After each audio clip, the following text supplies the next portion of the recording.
Ready. Rod, on our first tape, we talked primarily about your military career.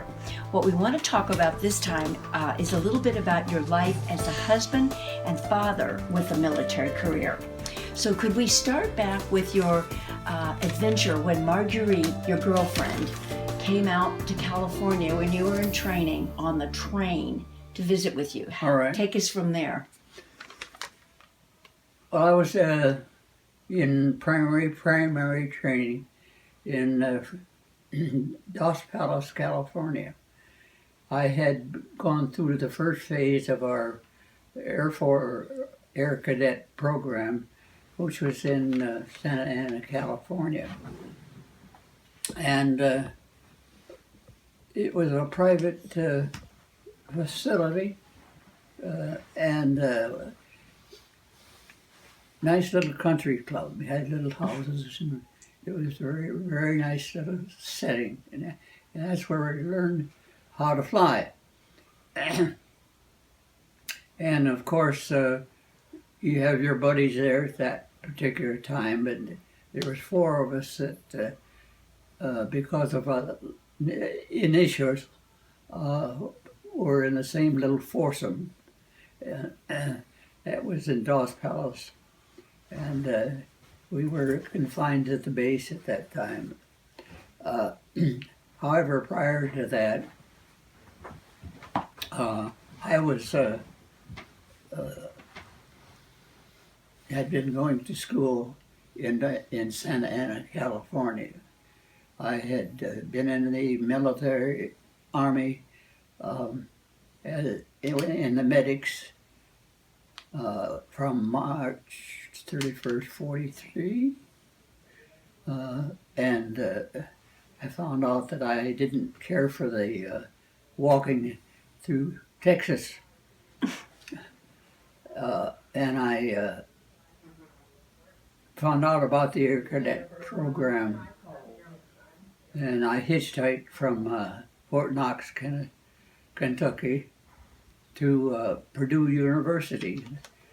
I asked for a 3-day pass, and the commander and I didn't really get along that well, but he gave me a pass. I don't know why. I gave him some lame back excuse, I guess. He and I are white contendants in a ping pong, and I beat him so much.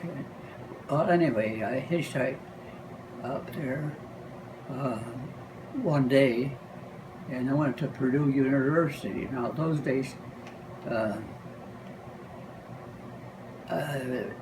civilians were nice to the hitchhikers, and I got a couple rides, and he even, the last ride, he even took me to the building which I was supposed to go to.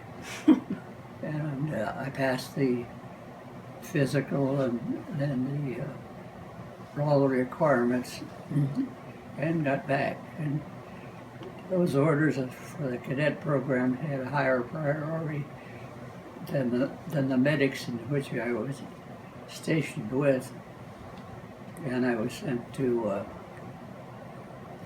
Camp Atterbury as a waiting station, which is just outside of Indianapolis. However, Marguerite and I had known each other for 3 or 4 years prior to that. We were from the same area in Saugatuck, Michigan, and I met her at the what you call the Big Pavilion, which is a resort section of Saugatuck, and that's a picture of it up there. And it was a big dance hall, and you danced with everybody, and you bring your own date or go stag. And she has 3 sisters, and they all went. And I asked her to dance one night, and she accepted. And I asked her to take her home, and she refused. So I thought she was pretty nice at that time.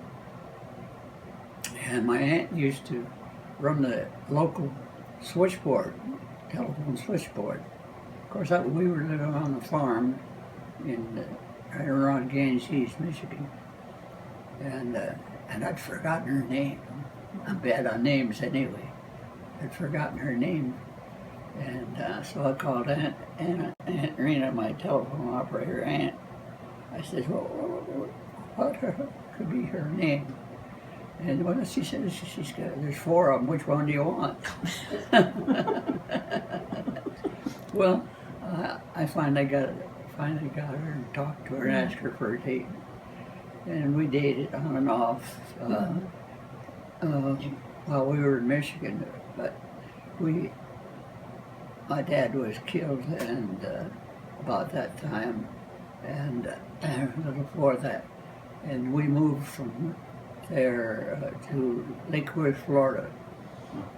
But we corresponded, and I went to junior college down there, and then came back and in the spring got a job working for the telephone company, and we dated quite a little bit. That I was, and I went to school, started chiropractic school in January, and so I was there for the spell to get to know her, so love her, and so forth. And then I was in school, and I'd hitchhike from there to home once in a while, which is up in Ganges, and see each other. But then there was a spell that we went to Florida, and I didn't get to see her for about a few months. But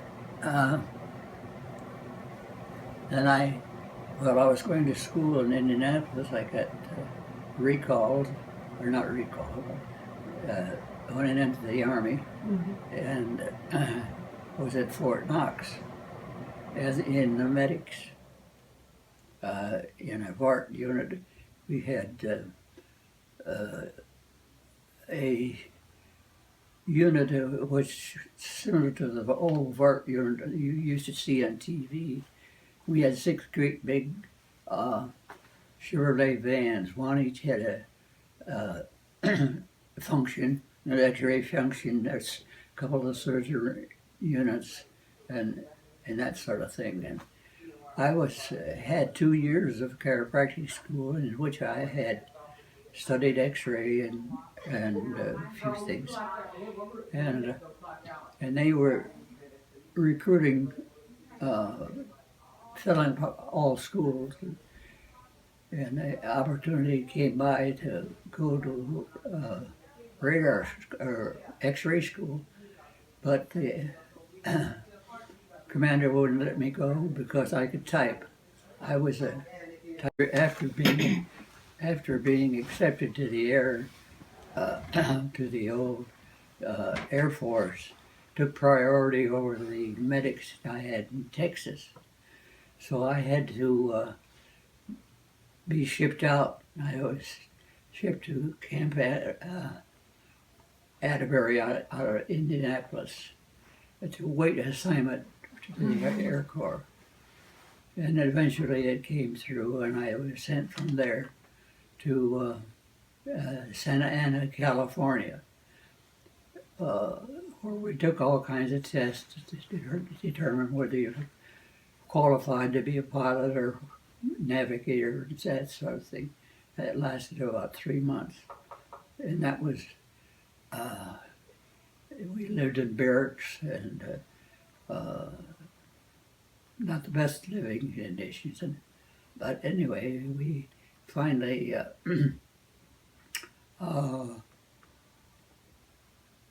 were sent to Fort Knox there. And they, let's see. When you were in pilot school there, No. Marguerite was corresponding with you No. then. Well, then they sent me to Santa Ana, California, where they had this little private flying school, and I learned how to fly there. And nearing the end of that particular period, it lasted about 3 months, and learned. And near the end of the period, and I asked her to come out to our graduation, and she was, of course, in Michigan, working in a defense factory. And she rode a troop train full of soldiers to Dallas, and so she was there. And then I asked her to. Well, we were having a good time, and the fellows, Bob Harvey and the rest of them, says, "Now you better ask her to marry you, or we will." Mm-hmm. So I did, and she says, "I don't know." But the next time I saw her, she mentioned that she'd had her blood test. She was ready to go. She was ready to go. So I made arrangements on Friday the 13th, which was a Friday. At that time, I had to ask my commander if I could get married. Mm-hmm. I didn't ask her dad or anything. But I asked, and he said, yeah. So we had, and then he helped make arrangements for our marriage in a chapel in Fresno, California. And I asked one of the buddies to be best man, and one of the girls, which we called gas girls, when we flew. We had a bunch of gals that drove gas trucks and filled all the airplanes.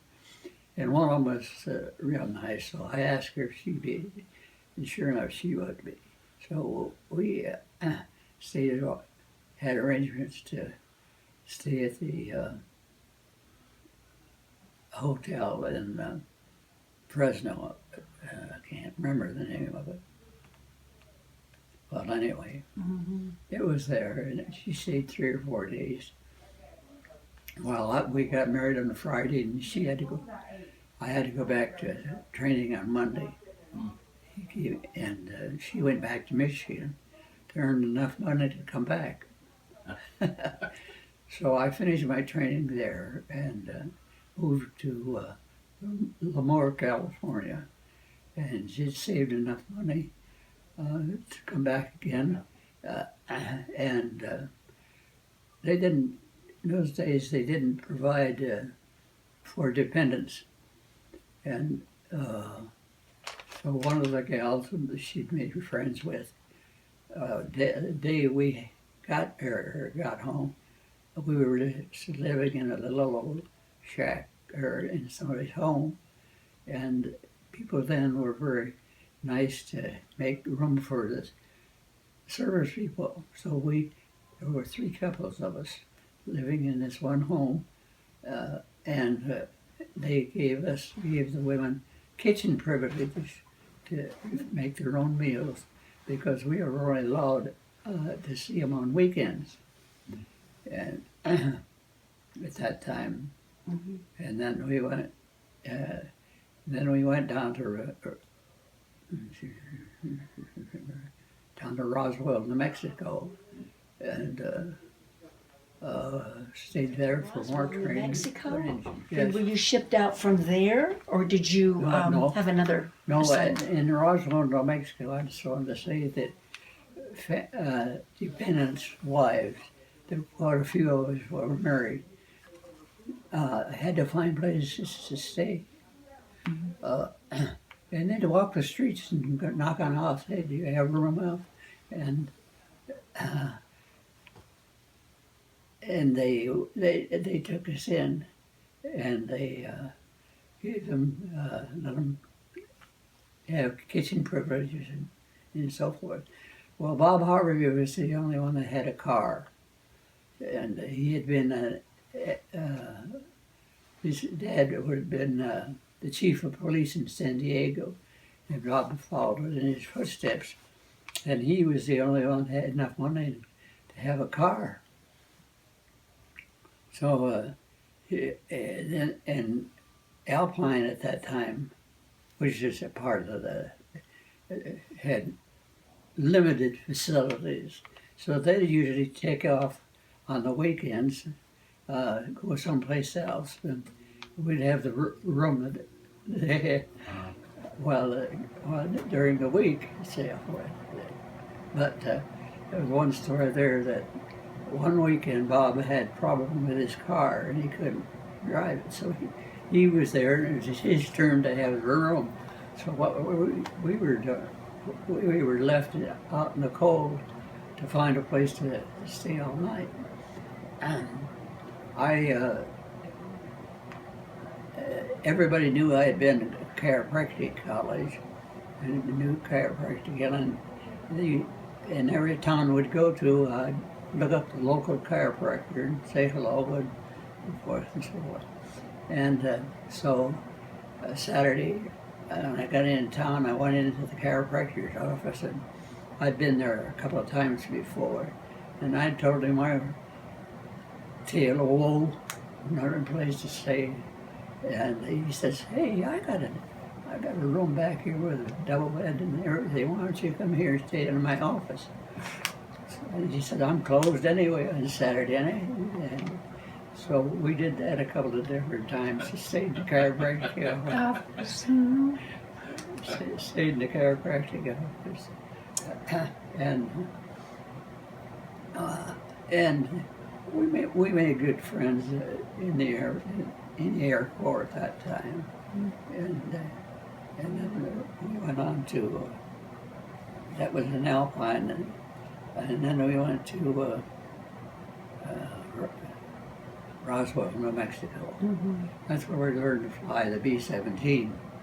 And we had a number of experiences there. And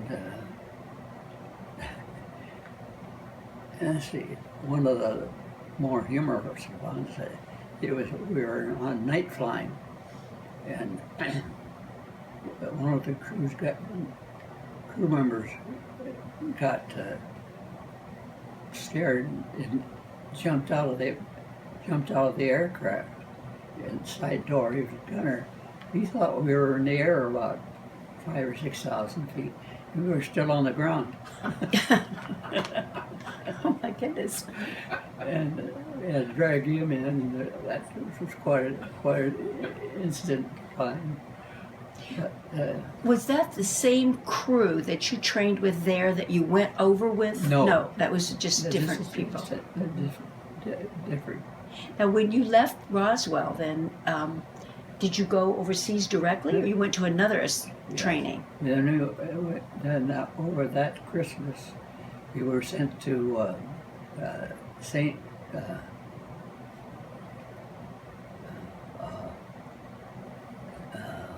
Salt Lake City. Mm-hmm. That was a conglomeration of everybody, and they put the crews together in different crews together. We didn't know who we were flying with, and they shaped us out up there to Roswell. Well, from Roswell to Salt Lake City, did you men go together and the women had to get themselves there? Yep. Mm-hmm. They had to just find you when they got there? Yeah. And same thing there, they had to knock on doors to find places to Yep. stay? Yep. And then from Salt Lake City? All from that was from Salt Lake City down to Roswell. Okay. And then from Roswell, did you go overseas, or did you go one more? No, in Roswell we trained as crew, and then we went to Kearney, Nebraska, Okay. as a crew, trained crew, and then they shipped us over there. Half went by boat, flew an airplane over it. Right. And I was no good at flying, but I was one of the odd ones. And the women had to have their own transportation, and it happened to be that one of the gals that had a car was from Grand Rapids. Mm-hmm. So Marguerite rode with her, and that was been about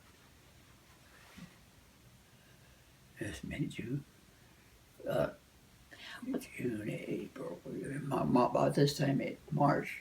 Mm-hmm. When When you finally went overseas, Marguerite was pregnant and went to Florida. Yes. to live with your mom? Living with my mother So, in, Pat- in Lake Worth. Was Pat born while you were gone? No. How did that happen? I was lucky enough to fly my missions and get home in 59 days. I have 35 missions, and after you fly your missions, they send you home. I got home about the time she was due. Mm-hmm. I had a 2 weeks leave to go to Tampa, Florida. Mm-hmm. Drew Field, which is now the international airport down in Tampa. But I got home and she didn't produce and didn't produce and didn't produce. And finally I had the doctor induced, I guess, and I saw her 2 days 2 days. before I had to go to. My next assignment was at Drew Field as an instructor and pilot. She, in those days, the women's had to stay in the hospital about 10 days, and it's not overnight like it is now. And then she went back to my mother's place And stayed there. and stayed there till I found a place in Tampa for us to live. I found an apartment, and I flew out of there for almost the remainder of her time as an instructor. You actually were there in those last 2 days when, Yes. when Patty was born. Do you Yeah. remember that, what that was like? Well, she was born in the hospital in West Palm Beach, about 3 days before she was born, I said, "Listen, I got to get out of here. My orders are up." So he did something, and she came in next day, and I got to see her a day or two while she was in the hospital before I had to leave. Mm-hmm. And then my mother and my brother took care of her for a while. Right. And so before in the instance that I had to be at the airport or at my squadron all hours, because sometimes you had to be a control officer in the overnight, late night, and the cars were unheard of, during the war. And so my cousin Wayne, he was the Coast Guard man. He was down on the Tampa River, down in Tampa, and he had a motorcycle man. And he says, "I know where there's a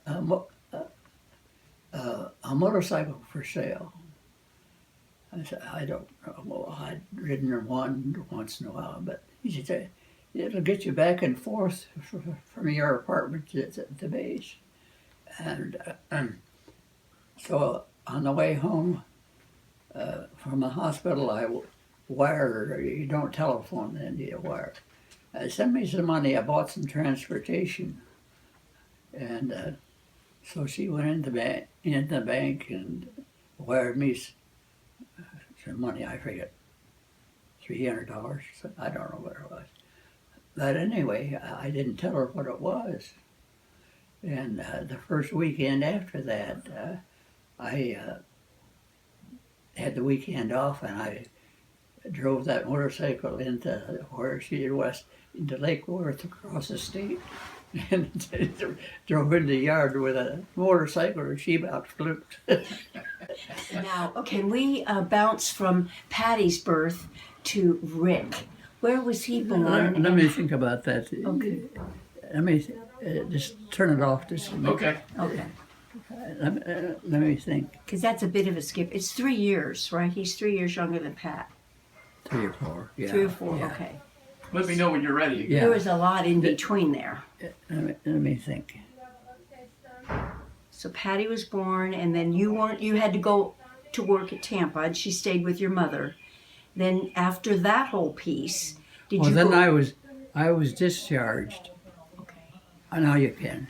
So you were discharged, and I was discharged after the war was over, and I had been going to chiropractic school prior to service, so we had made arrangements that I'd continue my education. So we packed bag and baggage and moved from Tampa to Indianapolis, and I got a job up there in a little dry goods store. Mr. and Mrs. Lose had an apartment above the store, and I used to work for him and on the weekends in the store and keep up the fire, the furnace during the week, and sweep around for my rent. and then you could go to school during the day. And went to school during the day. And And then you finished school. and I finished school, and we went to see Rick was born in May. Guys, hold a minute. I've got to stop and think. You moved to the East Coast somewhere. Was that when you were still working as a chiropractor, or had you gone back into the Air Force by then No, from Indianapolis? no. After Tampa, we went to Indianapolis, and I finished my school, and we visited a number of states, North Carolina, and places where the possible practice. But I heard about a chiropractor in Wyandotte, Michigan, that wanted some help. So I went to Wyandotte, and he gave me a job as an assistant. And we bought a little house in Wyandotte, actually Romulus, and I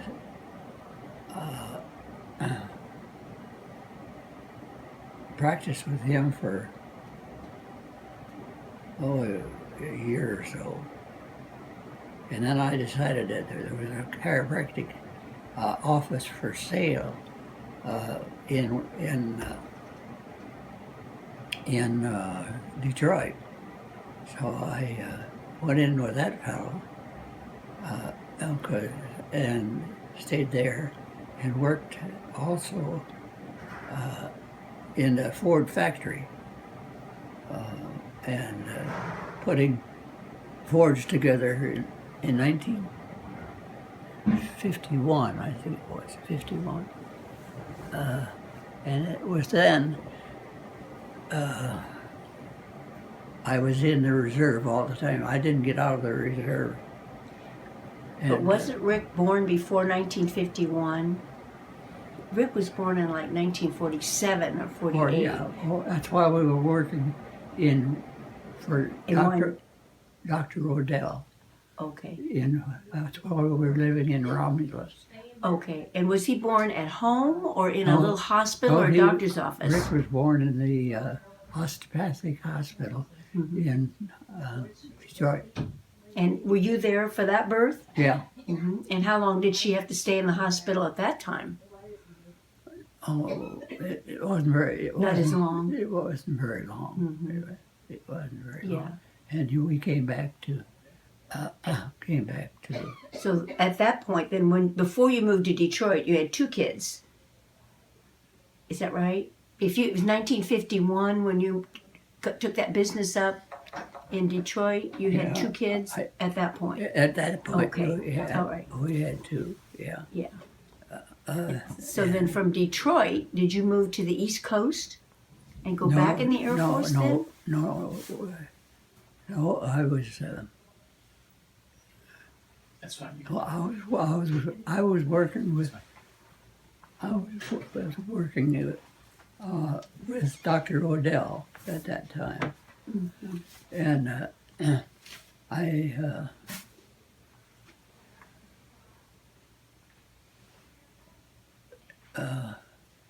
was at that time, and I used to go up to Selfridge Field as a reserve officer and get training. And there was a one period in there that they were interviewing all retired officers. And while I was there, I found out that they were looking for active duty people. And I went up to Selfridge and asked if I qualified. He says, well, you go over and take a physical, and if you pass it, you get in. So I went over and passed the physical, and I was on active duty. Okay, and was that 1951 or 52? Boy. Early 50s sometime? Yeah, early. During Korean War? No, before that. It was way before that. Right before that. Did you actually fly in Korea? No. No. I flew well, then when I was flying, I went back into service. I was flying with MAC, Military Air Command, out of. We moved from Roswell to Springfield, Illinois. No, Springfield, Massachusetts. Oh, that's right, Massachusetts. I remember that. And I flew the MAC planes, the C-54 and the 124, to Thule for checked out on those runs. And then and while I had been in service with them more than a few months, they assigned me to Goose Bay, Labrador. And I couldn't take them as dependents. There's no housing in that year. And I got, to get my flying time, I used to fly with a MAC crew to Thule, or we had charge of all the aircraft going through there north. And I know where all three of us knew where the aircraft were going back to Westover. And so we'd work a shift, catch the airplane, and go down to Springfield to see how our family was, and we could stay 5 days. So 5 days we were down there, and then we'd catch a ride back to Goose Bay, and radios. Computers were just coming in, but we had no communication with the aircraft, and we had to know what the weather was north of Goose Bay in order to when a C-54 or 124 came in. We had to find out what his load was. We had no idea what it was when they landed, whether it was too heavy with the weather conditions and to go on to Thule. So we met all the aircraft and made that determination. So, and then when you came back, one of the other fellows went down to the west. So we worked 12 hours, 12. Wow. and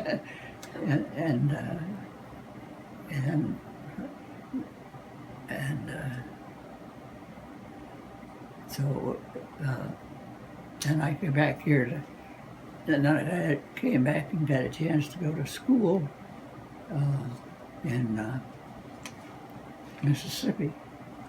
No, after leaving Goose Bay, I was assigned back here to Scott, and I was here for about 9 months, and they sent me to school in Mississippi at Keesler.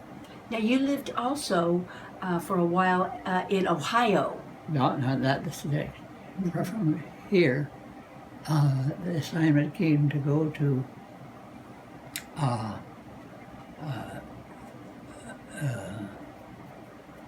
come to Scott, And then I'd only been here. We bought a house over here, and been here about a year and a half. And orders came to us to go to Okinawa. And then we went over in 58. So we backtracked from 58. Right. Well, let me ask you this one. Back way before you went back in at Shepherd Field from the chiropractic work back into the Air Force full time, did you and Marguerite talk about the implications of that with the family? No. No. How did that? How'd It that just come by? happened. Well, my brother was up, had come up, my other brother had come up to see us. And we wanted to show him Selfridge Fields in the area. And we went to the lake amusement park up there. And I said, let's go over to the reserve office while I'm here. And we went over to the reserve office, and I identified myself. He says, I've been looking for you. I said, what? Yeah, he says, you got two choices.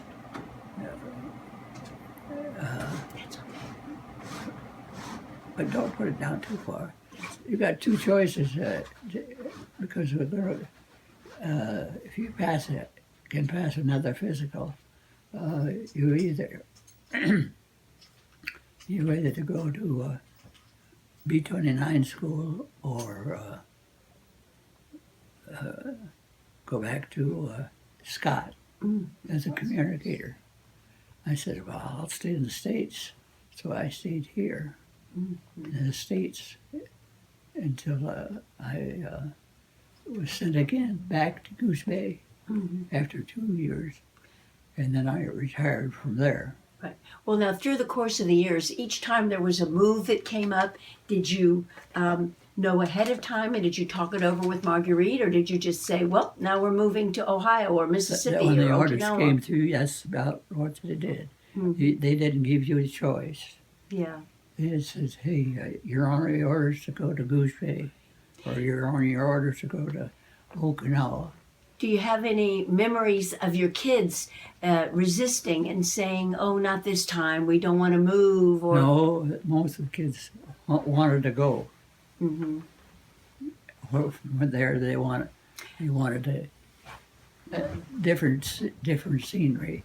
And Pat was a freshman in a high school, and she went back to high school in Kuwasaki. Yeah. she stayed when you all left there. She stayed with my family for a few more months and Yeah. graduated. Yeah. Yeah. Well, when they were younger, what was it like the time that Rick didn't want to leave high school here and you Oh, well, took him to Labrador again? yeah, when we were flying out of Scott, I was flying out of Scott and got orders to go to Okinawa. And he didn't want to go because it was his senior year. Pat says, yeah, I'd go, you know. She was always enthusiastic about Yeah. it. But living conditions that were getting into marijuana and things like that. And he was not on the football team, or he didn't care anything about the band or anything. He was just going to go to school. So we said, you're going to go with us. So he came with us and spent the last year in Goose Bay, and that's where he graduated from high school. And then he came back. We came back one summer, and he stayed and went to junior college. Now, I've heard Marguerite say through the years that she would do it all over again. She loved being a military wife. Yeah. Did you stay in the military because you loved that career too, and you Oh, thought I it was loved good for your flying. family and your kids? Yeah. I felt the education that they got by moving from state to state. We lived in 13 different states, and some of them 3 and 4 times. Like here, we'd be here and then it's in a school, come back, and go to school and come back. So we was here quite a few times. That's the reason we're here now. Who did most of the organizing when you had to move? Did the military help with that, or Oh, did yes. Marguerite do most of that? Well, we did our own small things packing, Mm-hmm. but the movers did most of the move. Mm-hmm. You had a certain weight limit, and there were certain things that you had to get rid of, and some things you could take, and some place you could put it in storage. And we did all three. Mm-hmm. Some of the bigger stuff we put in storage. In fact, we put it when we left Lockburn. And, we put almost a brand new RCA television in storage. And 4 years later, we plugged it all. Come on. Came on. Did you think that your career in the military was an asset to your children? And, Yes, yeah. Mm-hmm. very much so. Mm-hmm. Because they always, overseas schools were farther ahead than the local schools, because going the other direction would have been, if they were behind, they'd be behind when they got home. So they always had very good schools overseas, and that is one of the reasons that they had a better education, I think, than some of the local schools. What did you think that it took out of you as a military career man to manage family with all that coming and going, being away, being... Well, I sort of loved to move too, you know, and I didn't think it was. I liked it, and sometimes you didn't have a choice of where you wanted it to go, like Goose Bay. Well, where's that? You know, but after you get there, get settled in, make friends. It's one of our better assignments. Right. I think one last question, and this will take it back to you in the air. What is it like for you, having spent a lot of your career in the air, flying, being on the ground most of the time now? Oh, just memories. I love to fly. I'd do it tomorrow, but I think I would have. I'd been very envious if I'd stayed out instead of going into chiropractic full time. I'd been more. You can have an office. You stay there, you know. Whereas we got to travel around Okinawa and to see Germany, and we had to go on tours because because like your family, we made trips to Japan and Formosa. And I had a job over there that I liked very much. I was a maintenance officer, and there. When I got over there, reported into the commander, he says, "You're not another 3016, are you?" That's a nomenclature of a job. Mm-hmm. What you meant, a communication flying officer.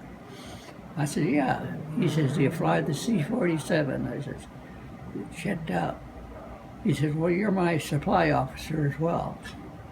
So I made many trips from Okinawa to Taipei, Tainan, all the way down the island, at least 2 or 3 a week, and did my other job in the meantime. And so I got a lot of flying time in the OC-47. And the thing was, nice about that is I'd take a load of communications gear, drop it off at different bases down in China, but then I'd bring back vegetables and fruit and pineapple and bananas and things like that. And they knew where local BX or commissary wasn't supplied too well, and local people who know me and what I was doing, and I'd go down to the market and buy boxes of bananas or pineapple. Pineapple were 15 cents a piece, big ones. And I'd load the airplane with that type of, and bring it back, and people would meet me at the airplane and say, here. The first, and I suppose you're. Sounds pretty satisfying. Was there any last thing you'd like to wrap up to say to your family who's going to watch this and the rest of the world when it goes on the internet? Well, I don't know about that. I was just one of the many people who enjoyed flying and doing their job as such. Everybody, I knew all the crew members who were always very congenial. You got along with everybody and made a lot of good friends. And for the most part, everybody loved their job and did it to the best of their ability. And outside of that, I enjoyed the career I had, and I would do it again, all the way from the start. Start to the finish. Well, thanks, Rod. Yeah, you're welcome. More than bring back memories. Yeah, it is. It's kind of fun to do. Yeah. Judgment through the past.